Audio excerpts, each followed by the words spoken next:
to Little Shy Live Stream And Reviews. we're just going live for the first time.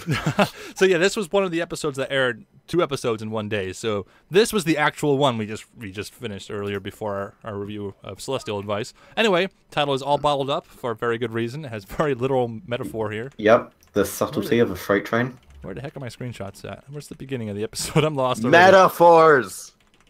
There are metaphors in this. Anyway, this was an interesting episode because it deals with... bottling it up. Apparently, there's something very special about Starlight, which speaks to her rather evil past, and that's she can't contain her rage, and she needs to medicate herself with a spell.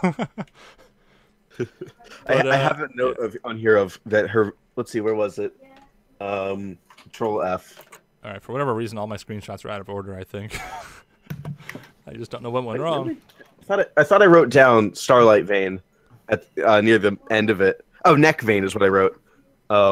Because at the end when she was yelling at Trixie, like her neck bulged out and you saw her very classic quiet type of yelling. Yeah, I noticed that too. We'll get to that in a moment though. But starting off at the beginning, I thought a hilarious moment was Teacup. So Trixie is really starting to grow on me during the finale of season 6, and now, of course, at the beginning of season 7. I don't know. What is it about Trixie? Am I the only one that is falling in love with her? Okay, I'm gonna say I used to hate Trixie. Like the first episode where she appeared, and like from then on until I don't know, like season 5, I have disliked Trixie. I've never really liked her that much because she's just kind of a gloater. She boasts about herself, and I've never found that interesting. And That's why EQB loves her, and that's why everyone loves her. Everyone loves her because she's like so self-obsessed, and I'm like, that's not entertaining to me. But joke. I know that's the joke. It's just not funny to me. But like this Trixie, I really think it's funny because she has a straight man to play off of, which is in this case Starlight, because Starlight's kind of serious about magic. Trixie is about showboasting. And I felt like that's what she's needed, is a character like Starlight, not like Twilight, which is what she's had. Yeah, the dynamic really works here, like what you said about her taking magic seriously and Trixie not being serious at all. Yeah, that definitely shows here. And I think that's what I've been missing, because like everyone else loves Trixie, and I've just been like, yeah, she's over the top and eccentric. Woo-hoo. There. Yeah, woo-woo. So that moves directly into our first glimpse of Starlight losing her temper, and this is new. Very new. Why was there a red smoking cloud? Because her horn farted. No, Trixie also said she couldn't see it. Oh, she did? No, she said she could not see it because when there were plenty of moments where Starlight was bottling up her anger, and she had a big cloud over her head, and she was slowly siphoning it into the bottle. It's considered a smoking hazard. And Trixie didn't say anything about it. She didn't notice it at all. But she did say that she noticed the bag glowing. Huh. So maybe there was some way that Starlight was keeping from her. But Spike, she pointed it out to Spike that. Like when it was like a big cloud and she was reaching for the bottle, she said to Spike, "See this big cloud over my head," that implying that Spike would be able to see it, but it's not that noticeable. Yeah, I'm not sure how that worked exactly, but it's definitely the first time we've seen something like this in the show, right? And I don't know. I need an explanation of why this is a thing now when we've never seen it before, and it probably has something to do with Starlight's character, and she's special in some way. But like, I don't know. So many questions. She also brought up, she said directly that her magic is, when Trixie asked for help, Starlight explained that her magic is always seems to be tied to her emotions. Which I don't think anyone has directly said that. And yeah, I want to say, implied. like in the Celestial Advice when we reviewed it, I said how the beginning was tied to the end, and they kind of did the same thing here with the whole teacup scene. Actually was describing how it's all tied to your emotions and thoughts, and then we actually have that be the premise of the episode, and I really thought that flowed together nicely. Yeah. It's really turning out well already for this season. I know it's the second episode, but come on. Wait, Little Shy, you like the whole emotions tying into your powers thing? Well, I mean, that's kind of been implied, but it's, Oh, no, I'm not watching Steven Universe. Now, we're talking about... Okay, 55 people in the chat. Did bring up an interesting he hasn't seen Steven Universe. Nag him about it. Go, start. Go watch Steven Universe. They already do. Everyone in the chat, make him watch it. I feel like a non-brony being surrounded by bronies except for Steven. Anyway, so when I saw the entire maze for the first time, the first thing I thought was, God, the writers looked at Minecraft too much. Are you talking about the escape room? The escape room, yeah. Yeah, that's interesting. That's kind of like a nod to nerds and geeks, right? Yeah, I've never liked the concept of escape rooms. It just sounds claustrophobic to me. I think they had one at BronyCon I wanted to do, but we never got around to it. We got to do it this year. No. Only if we can sing a 5-minute song. that made them lose. That was the best meta joke. Oh yeah, so I guess we can. All right, we already talked about Starlight and Trixie and all that, and then Spike with the teacups was funny. But anyway, moving on to the escape room and how they sung that random song out of nowhere. What do you guys think about that? Is that a good thing or a bad thing? It just came out of nowhere. It was catchy. I couldn't get into it because it kept switching over to Starlight. It's like we have a serious story and then we have like a singing story. That might have been a Hasbro thing actually, with the characters getting red eyes and turning evil. Maybe that was too intense, so they had to go to a lighthearted musical. Maybe. I wouldn't be surprised if they had to do that. One person did bring up an interesting point of how I brought up that Starlight had to point out the cloud to Spike. Someone said maybe it's like TARDIS technology where it's only visible if you're looking for it. Yeah, we didn't really get any kind of explanation. God, that's a lazy way of doing it. It is lazy, but Doctor Who is great at making plot hole covers. Oh yeah. But I still can't get over Spike as cleaning the teacups. That's the sort of rather subtle humor I love. Like they didn't say I'm cleaning your mess. He just kind of showed it. Was he doing that? Was he just like scrubbing the teacups? Yeah, he was cleaning all the teacups. Oh, that's amazing. Yeah, see that's the sort of jokes I like to see in the show. I didn't see that. I miss that Spotlight's completely. on you, Twilight. So the premise of the episode is, and then they go back to wherever Trixie was thinking about because we skipped the whole part. She accidentally teleported away the table. How did I skip over that? Oh yeah. She was trying to teleport the apple and she made the table disappear. Trixie likes more trying to teleport the plot device of this episode to go away. So then they have to go to wherever Trixie was thinking about last to find that gigantic table. So I guess that makes sense. It's all tied together well. I have a question. Why was she thinking such a sentimental and deep thing at that point in time? That's really an end of the episode type of thought. Do you never Dan? Do you never think of very sentimental things all the time, every time? BronyCon. all day, every day. So if Little Shy ever gets teleporting powers, anything he teleports will be sent to Baltimore. Yeah. All right, so I'm doing a terrible job of describing the episode. So then they go to different places, and then her rage was being bottled up. We skipped over that entirely, and the bottle finally broke in a very non-subtle metaphor. Subtlety. So metaphors. And what turns into an interesting lesson is that the anger spreads to ponies around her. And here it's very in your face and direct, but it speaks to how that actually works in real life, like a lesson, right? Yeah. I wrote down that it was infecting them, and then they went to use that same word, was that it was infecting the other ponies. And that is kind of how it works in other people, is your anger will, I would say affect, but more so infects them. Yeah. Like now, a disease almost. One complaint. Uh-oh. Oh. I like how Starlight waited until Trixie was just traumatized by all the ponies hating her before she actually decided to do anything. I'm pretty sure. I noticed that. Like she says her power, like she's too tired to do it. Like she's pretty much weak because I don't know, all of her energy went into that, and she just gave up.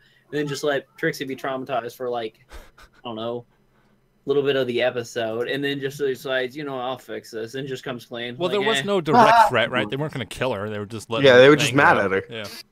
Anyway, backing up, the musical. I can't get over the musical because it was just so generic and simple. I think on purpose, kind of. Oh my god! I wrote in like it was just. I thought the episode you're the best friend. You're the worst friend. Like every. The editing was cool there. I was gonna get to that in a moment, but every shot of the musical was like a wallpaper. Like it was trying to be super like I don't know what the word is. It's like making a PMV. Actually, I dynamic. Think the shot with the stars in the sky actually I think is like from a PMV or something. Oh, actually, can you pull up the picture of them walking on the rainbow? I have a note of that, which it was that I think Rarity was on blue and Rainbow Dash was on purple, which I thought was kind of an odd decision to put them like that. Well, otherwise they'll just blend into the background and you can see them, right? Oh, yeah, got to be nice and cinematic for the wallpapers. but I just noticed that it's blue on purple and purple on blue, and it bugs me. That's a very, very, very nitpicky complaint. 0 out of 10, worst episode. No, but also Fluttershy is on like orangish red. Applejack is on Applejack. So then we get the joke that their musical happened in the escape room, and that actually caused them to lose the record by 2 seconds. That was funny. Yeah. So that being said, how long was the musical number that they had? They would have definitely beaten it. Well, yeah. Their record was like an hour, I thought. So yeah, they could have been doing the musical for a long time. The guy was just sitting up there like watching like Portal style and that from his window another above. note. Oh, sorry. What are you supposed? Well, what do you do if you're just being paid like maybe 7 bits an hour and you're just decided, you know what, these girls are just gonna sing okay. Yeah, whatever. He don't care. But no. So, but what was really cool about the editing, and Turtle briefly mentioned this, was how the dialogue was tied to the editing back and forth from the escape room to Trixie being surrounded by the anger spawns, whatever you want to call them, and that was really funny. What was like an example of what they said? I can't recall directly. Do you remember? What was the anger called? No, what? Oh, the nuts part was funny. Oh, like, yeah. The cinnamon nuts. After they lose the record, Rainbow Dash is like, oh, nuts, or something like that. And then we cut to them with the actual nut carton. It's like, oh, nuts! Yeah, I'm pretty sure. Wait, hold on. I'm pretty sure the bronies are going to make cinnamon nuts after this episode. I want cinnamon nuts now. Oh, I want cinnamon nuts. Marketing works. There was a point in it when cheerleader Pinky just went, yay, us. I want someone to edit in at the Infinity Train. No, NAS. Okay. Please I don't know the reference. Please say someone. But everything about this episode, it was just pretty much exactly what I've been asking for and hoping for, because it's a pretty original story, and it's made well and everything, but it all kind of takes place in Ponyville. I don't know, it just something about it feels very... I don't know. It's just perfect. This is exactly the sort of episode I've been hoping for. So, wait, question, Little Shy. Do you see the picture I put into chat for calls? Yeah, what? Oh, the combined cutie marks. Yeah, can you show that? I made this one like yesterday or the day before, while watching the other Trixie / Starlight episode, and they are a really good pair. And I didn't think about it, but their cutie marks go really well together. I think. Man. Like, yeah. I ship it. No, I ship it. Friendship. No, friendships. They are friendships. No, nice. So, is there any more to say about the episode? I feel like we're not covering this as well as we could as reviewers. Yeah, we're not exactly professional reviewers. No, we're not. That's the problem. If I had a bit more time, I could probably give a much more in-depth analysis, because much as I hate to admit it, I very strongly related to Trixie in this episode, and I love that, and it made me hate her. Because this episode, since like I said earlier, they showed 2 episodes in the same day. We just watched Celestial Advice and then this one. And I think this one really outshined compared to the first one. Something about this was just perfect, and I don't know how to put it into words. Can you guys do it better? It was not subtle, but it was direct, and a topic like bottling your emotions should be handled directly. Which works thematically. It's like a lesson within a lesson about bottling up your anger and emotions, but then also how that can break and then spread to others. And I don't know, it just felt perfect as a lesson episode. I feel like the thematic tone of the idea of not bottling up your emotions should be handled directly. Like, they should make a direct comparison of putting emotions in a bottle so you can say that's bad. Yeah, so that way you handle it directly, which you should. Which is the way to deal with someone bottling their emotions. And you it's the sort of episode where, like, you could be talking to someone, or a fellow brony, obviously, and be like, "Are you sure you're not bottling it up like Starlight did in season 7, episode 2?" Don't be a Starlight, be a Trixie. Well, no, don't be Trixie, because Trixie's reckless. Like, there's a whole separate lesson there. But when she found out she was being reckless, when someone was direct with her, she apologized very quickly, very maturely, like she should have. So be a Trixie and apologize for your actions. Yeah. Yeah. So there's a lot in this one. All right, I guess we'll jump into individual ratings and reviews. How's that sound? You guys ready? Yeah. All right, you want to start us off, Danatron? No? No, apparently not. I'm just trying to think whether I want to give it a 9 or a 10. 10. Yes, that's a hard decision. 10. I'm going to say 9, but only because Trixie reminds myself of me, and that worries me. It was a fantastic episode of Motion. They got as someone who has been in that exact position, they got it so spot on. It was uncanny. It was a very good episode. It was entertaining throughout because the characters played off each other so well. The song was catchy. The metaphor was incredibly subtle. I love that. It was emotionally relatable, but it was so well done. The cheesy transitions with the, like, oh, nuts. No, nuts. No, yeah, it wasn't just that one. There are multiple there we can't recall, but that editing there was perfect. Yeah, there was many of them. The writing, if this episode in particular is just so good, the writing is amazing. 9 out of 10. I want to be able to make it higher, but I've got to save some room for the rest of the season. Yeah, true. All right, so 9 out of 10 from Danatron. Drummershy, what'd you think? This episode was nuts. Puns. Yep, nuts. No, but it was a really great episode. Really liked Trixie. It made me more made me more interested about Trixie, and getting to know her more. So I like that, and it was just all about the nuts. I mean, what can I ask? I give it nut out of 10. No, I give it a 9 out of 10. All right, another 9 out of 10 from Drummershy. What'd you think? Me, I'm next, but no, we're gonna jump to Tootsie. Hey. Tootsie, did you hate it? What? Give us your trademark rant. Rant. Or did you like this one? Rant. I don't even know. I wasn't really paying attention half the time. But I'll give it like an 8 out of 10. No, come on, you got to do better than that. Come on, you could do better. Hate it. Did you watch it? I saw the episode. I guess the only part I disliked it. The only part I disliked about it was just how Starlight Glimmer didn't really do anything until like the last few seconds when she noticed Trixie was being traumatized by all these ponies.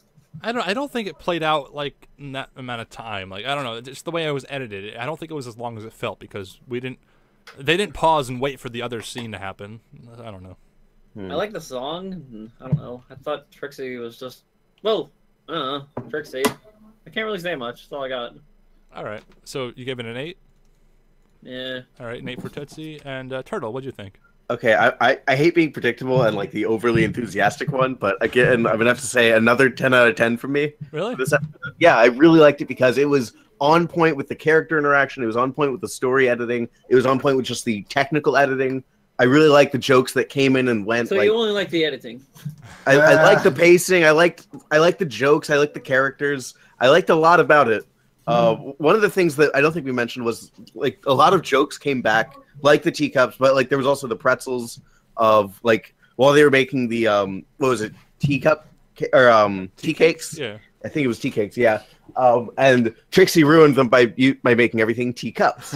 And then Trixie was like, "Oh, don't worry, I'll fix it." She just slaps down a pack of pretzels. Well, that's what you do at real parties, right? We'll just stop at the store and bring some chips. Yeah, and like later on when they're at the train station, she's like, "Oh, by the way, hint, hint, nudge, nudge, Starlight, didn't you bring them something?" She's like, "Oh yeah, here's some pretzels I got you." Yeah, there were so many different levels of subtlety and humor and writing and just and the lesson. Everything was worked out, I think. All right, but it's not my turn. So, 10 from me. All right, 10 from Turtle. All right, so I guess it's my turn now. Like I said, these are first impression reviews, so maybe I'll go back and find things like, oh, maybe that wasn't so great. But for now, first impression was that this is a great episode. Makes me very, very optimistic for season 7. And maybe it's just because Josh Happer's not the story editor now. Yeah, that is a terrible thing to yay. I know, and I feel bad because I do feel like he's on Twitter and he interacts with the fandom. I feel like he cares about the show and all. So it's not a matter of lack of caring, but oh wow, that's even worse if he's just not any good. I don't know, but something about his story editing style and even just some of the writing just felt more in your face. Don't bottle it up. Didn't have any subtlety. It felt like it was more for kids, I guess, right? So, and then they would try to compensate by having brony references, like that makes it suddenly good and quality and all that. But this episode didn't have that problem. It had references, it had humor, it had good writing, had good editing, had good everything. So I could almost give it a 10 out of 10. But oh man, I'm really stuck between 9 and 10 actually. Dude, give it a 10.